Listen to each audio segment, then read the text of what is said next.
இந்த வார்த்தைகளே நம் இதயங்களில் ஆழமாக பதிய வைக்க ஒரு கணம் அமைதியாக சிந்திப்போம். வாழ்க்கை பயணத்தில் அச்சமும் மனக்கவலையும் நம்மை சூழ்ந்து கொள்ளும்போது நாம் தனிமையில் இருப்பதாக உணரலாம். ஆனால் இன்று ஆண்டவர் நமக்கு தரும் வாக்குறுதி மிகவும் வலிமையானது. நாம் அவரை நோக்கி பார்க்கும்போது நம் முகம் ஒருபோதும் அவமானத்திற்கு உள்ளாகாது.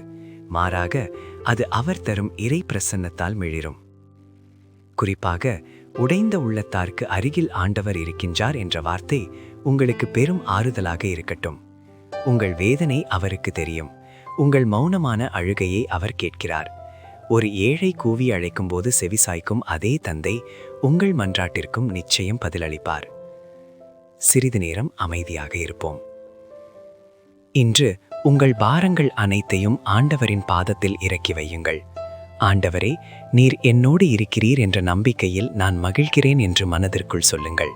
இன்று நீங்கள் சந்திக்கும் யாரிடமாவது ஒரு கனிவான வார்த்தையை பேசி இறைவனின் அந்த அமைதியை மற்றவர்களுக்கும் பகிர்ந்து கொள்ள முயற்சி செய்யுங்கள். இந்த ஜெபம் உங்களை தொட்டிருந்தால் தினமும் எங்களுடன் ஜெபிக்க சப்ஸ்கிரைப் செய்யுங்கள். கடவுள் உங்களை ஆசீர்வதிப்பாராக.